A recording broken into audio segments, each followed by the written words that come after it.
दोस्तों, आपका स्वागत है स्कॉलर एलाइट में। जो लोग ये वीडियो पहली बार देख रहे हैं तो उनसे रिक्वेस्ट है कि आप हमारे चैनल को सब्सक्राइब कर लीजिए ताकि जो भी वीडियोस मैं अपलोड करूंगा आपको नोटिफिकेशन के माध्यम से पता चलता रहे। चलिए स्टार्ट करते हैं। आज मैं आपको इस वीडियो में साइंस क्विज यानी कि सामान्य विज्ञान वस्तुनिष्ठ का जो प्रश्नोत्तरी मैंने स्टार्ट किया था इसका पार्ट 8 बताने जा रहा हूँ। पार्ट 7 तक ऑलरेडी अपलोडेड है, तो आप लोगों से रिक्वेस्ट है कि उन वीडियोस को ज़रूर देखिए। ठीक है, अब जो है इसमें मैं आपको क्वेश्चंस बताऊंगा जो कि प्रीवियस ईयर क्वेश्चन भी है, कुछ नए क्वेश्चन भी है। तो पहला क्वेश्चन देखिए यहाँ पर क्या दिया हुआ है। ब्रह्मांड में कौन सा तत्व जो है सबसे अधिक मात्रा में पाया जाता है। ठीक, ऑप्शन है आपके पास A hydrogen, B helium, C nitrogen और डी ऑक्सीजन। ठीक है, यहाँ पे 4 ऑप्शन आपको दिए हुए हैं। तो सबसे अधिक मात्रा में ब्रह्मांड में जो पाया जाता है वो पाया जाता है आपका हाइड्रोजन। हाइड्रोजन जो है ब्रह्मांड में सबसे ज़्यादा मात्रा में पाया जाता है। चलिए बात करते हैं हम अगले क्वेश्चन की तरफ कि निम्नलिखित में से कौन सा हाइड्रोजन का समस्थानिक नहीं है। तो हाइड्रोजन का समस्थानिक ऑप्शन है हमारे पास प्रोटियम, ड्यूटीरियम और ट्राइटियम। ये तीनों जो है हाइड्रोजन के आपके समस्थानिक हैं। और इसमें जो ट्राइटियम है तीसरा वाला, ये एक रेडियो एक्टिव जो है अपना गुण बताता है। तो एक क्वेश्चन ये भी पूछा जाता है कि हाइड्रोजन का कौन सा समस्थानिक है जो रेडियो एक्टिव जो है ट्राइटियम, वो रेडियो एक्टिव अपना गुण प्रदर्शित करता है।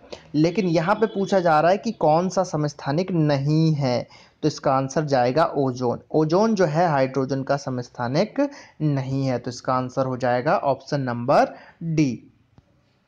चलिए बात करते हैं हम अगले क्वेश्चन की तरफ कि पृथ्वी तथा अन्य ग्रह सूर्य के चारों ओर चक्कर लगाते हैं। पृथ्वी तथा अन्य ग्रह सूर्य के चारों ओर चक्कर लगाते हैं, यह सबसे पहले किसने सिद्ध किया था। पृथ्वी तथा अन्य ग्रह सूर्य के चारों ओर चक्कर लगाते हैं, यह सबसे पहले किसने किया था। तो ये सबसे पहले जो बताया था, देखिए ऑप्शन है हमारे पास कोपरनिकस, अरस्तु, एडविन हबल या गैलीलियो गैलीली। तो इसका आंसर जो होने वाला है वो है कोपरनिकस। कोपरनिकस ने बताया था कि पृथ्वी तथा अन्य ग्रह सूर्य के चारों ओर चक्कर लगाते हैं। ठीक है, बताया था और सिद्ध भी किया था। बात करते हैं हम अगले क्वेश्चन की। तो अगला क्वेश्चन है हमारे पास कि आधुनिक जो है आवर्त नियम के प्रवर्तक कौन थे। आधुनिक आवर्त नियम यानी कि आधुनिक आवर्त सारणी की बात की जा रही है। Option A Moseley, option B Mendeleev, option C Avogadro और ऑप्शन डी डाल्टन। तो देखिए एवोगैड्रो और डाल्टन तो है नहीं, ये आप सभी को पता होगा, कंफ्यूजन होगा मोसले और मेंडलीफ में। तो मेंडलीफ की आवर्त सारणी हमने पढ़ी हुई है, तो मेंडलीफ की जो आवर्त सारणी है वो पुरानी वाली है। इसका आंसर होगा मोसले। मोसले की आधुनिक आवर्त सारणी है किसकी, मोसले की आधुनिक आवर्त सारणी के नियमों के लिए प्रवर्तक के रूप में ये जाने जाते हैं। बात करते हैं हम अगले क्वेश्चन की कि प्रेशर कुकर जो है आपका, प्रेशर कुकर में खाना कम समय में तैयार हो जाता है क्योंकि जल का क्वथनांक बढ़ जाता है, जल का क्वथनांक घट जाता है, खाना अधिक ऊष्मा नहीं लेता और उपरोक्त में से कोई नहीं। तो क्या होता है कि जब दाब बढ़ता है तो जल का क्वथनांक भी बढ़ जाता है, यानी कि अगर आप प्रेशर बढ़ा देते हो तो पानी के उबलने में भी टाइम लगेगा, यानी कि ज़्यादा जो है जैसे 100 डिग्री पे होता है तो दाब बढ़ाए तो पता चला वो 110 डिग्री पे उबलेगा। तो जल का क्वथनांक जो है आपका बढ़ जाता है। ठीक है, जल का क्वथनांक क्या हो जाएगा, बढ़ जाएगा। चलिए बात करते हैं हम अगले क्वेश्चन की कि लंबे समय तक कठोर शारीरिक कार्य के पश्चात मांसपेशियों में थकान का अनुभव होने का कारण होता है। क्या होता है, पहला ऑक्सीजन की आपूर्ति, पेशी तंतु की थोड़ी बहुत टूट फूट, ग्लूकोज का अपचय या लैक्टिक अम्ल का संचयन। तो देखिए मांसपेशियों में थकान का अनुभव बोला जा रहा है, तो थकान जो होता है वो ग्लूकोज की कमी के कारण होता है। देखिए इससे 2 क्वेश्चन बनते हैं रिलेटेड। एक क्वेश्चन यहाँ पे जो मैंने पूछा यही कि थकान होता है, दूसरा कि दर्द होता है। तो दर्द इसलिए होता है क्योंकि वहाँ पे लैक्टिक अम्ल का संचयन हो जाता है। तो अगर दर्द की बात करें, वो दर्द का पूछे तो उसमें आपको लगाना है लैक्टिक एसिड, और यहाँ पे थकान की बात की उसने तो यहाँ पर ग्लूकोज उसका आंसर हो जाएगा। क्या हो जाएगा आंसर, ग्लूकोज हो जाएगा। चलिए बढ़ते हैं अगले क्वेश्चन की तरफ कि ऊष्मा का सर्वोत्तम चालक कौन सा है इनमें से? जल, पारा, अल्कोहल या ईथर? तो इसका आंसर हो जाएगा पारा। पारा एक धातु है। अगला क्वेश्चन, उद्दीपक दवाओं के सेवन से शरीर पर प्रभाव पड़ता है। क्या प्रभाव पड़ता है? सेवन के बाद अस्थायी रूप से शरीर में स्फूर्ति व अतिरिक्त ऊर्जा आ जाता है, नींद आना, बेहोशी आना है क्या? तो बनी सी बात है, यानी कि इसको डोपिंग भी बोला जाता है। इससे जो है कुछ समय के लिए अतिरिक्त एनर्जी आ जाती है आपसे। मेनली जो है जैसे स्पोर्ट्स पर्सन वगैरह कई लोग ये लेते हैं, स्टेरॉइड वगैरह लेते हैं, जिससे कि आप जो है दौड़ सकें या ज़्यादा देर तक खेल सकें। तो इसका आंसर हो जाएगा ऑप्शन नंबर ए। अगला क्वेश्चन देखते हैं कि चावल को पकाने में कहां पर अधिक समय लगेगा? समुद्र तट पर, समुद्र की गहराई में, शिमला में या माउंट एवरेस्ट में? तो बनी सी बात है, जैसे जैसे आप ऊंचाई पे जाओगे वहां पर जो है आपको चावल को पकाने में टाइम अधिक लगेगा। ठीक है, क्योंकि अगर दाब जहां पे घट रहा है तो जो है इस तरीके से माउंट एवरेस्ट पे अगर आप जाते हो, ऊपर जितनी ऊंचाई पे जाओगे वहां पर जो है आपको चावल को पकाने में उतना ही समय अधिक लगेगा। चलिए बात करते हैं अगले क्वेश्चन की तरफ कि मानव शरीर में त्वचा तल के नीचे विद्यमान वसा निम्नलिखित में से किसके विरुद्ध अवरोध का काम करती है? ठीक है, अवरोध का काम करती है।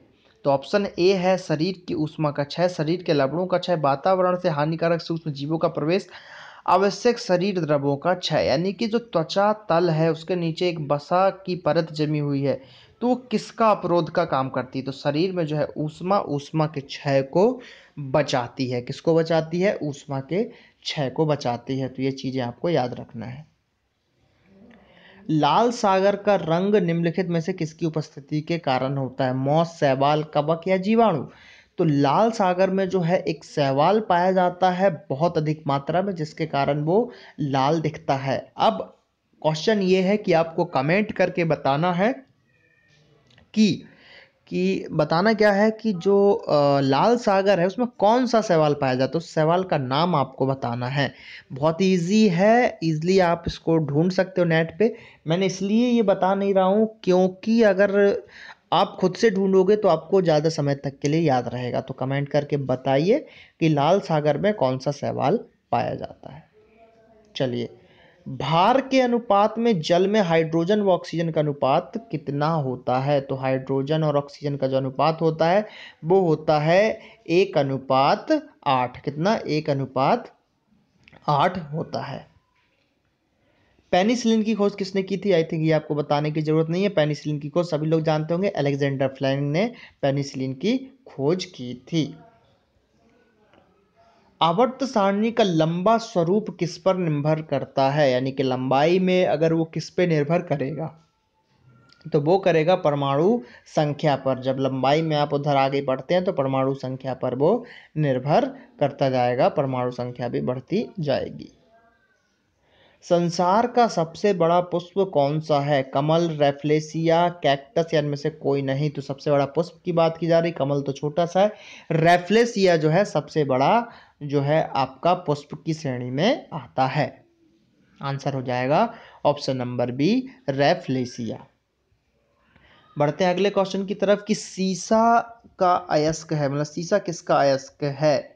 Galena, aluminite, bauxite. बॉक्साइट देखिए एल्यूमिनियम का जो है अयस्क होता है बॉक्साइट, ये बहुत बार रिपीट हुआ है ये क्वेश्चन।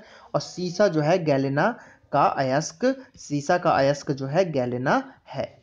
ठीक है, चलिए, जीवन चक्र की दृष्टि से पौधे का सबसे महत्वपूर्ण अंग कौन सा होता है? जड़, तना, पत्ती या पुष्प? पुष्प होता है, क्योंकि पुष्प के बाद ही उसमें फल आएंगे, फल आएंगे, बीज होगा। तो सबसे जो है इम्पोर्टेंट या महत्वपूर्ण अंग पुष्प ही उसका कहलाता है जीवन चक्र में।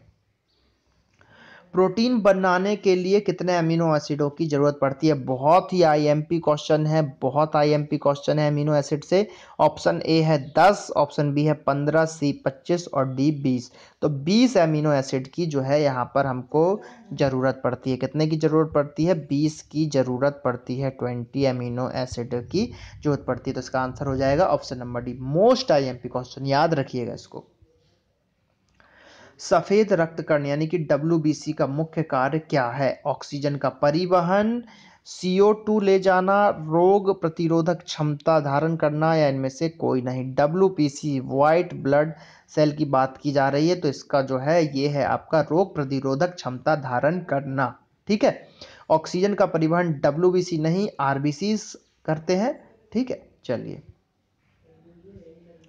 जिस विटामिन में कोबाल्ट होता है वह कौन सा, यानी कि इनमें से कौन सा विटामिन है जिसमें कोबाल्ट पाया जाता है, ये भी SSC और व्यापम का फेवरेट क्वेश्चन है। तो इसका आंसर होगा विटामिन B12 में जो है कोबाल्ट पाया जाता है। ठीक है, तो विटामिन B12। अब क्या है कि यहाँ पर क्वेश्चन समाप्त होते हैं, तो आपको क्या करना है, चैनल को सब्सक्राइब करना है, फेसबुक पेज को भी लाइक करना है, ज़्यादा से ज़्यादा वीडियोस को देखना है, लाइक कीजिए वीडियोस पे, कमेंट कीजिए, ज़्यादा से ज़्यादा मैंने क्वेश्चन जो पूछे उनके आंसर भी बताइए। और यहाँ पर आप नेक्स्ट और प्रीवियस वीडियो की लिंक देख पा रहे होंगे, तो जो है वीडियोज़ पे क्लिक करके वीडियोज़ को देखिए। चलिए मिलते हैं अगले पार्ट में। Thank you.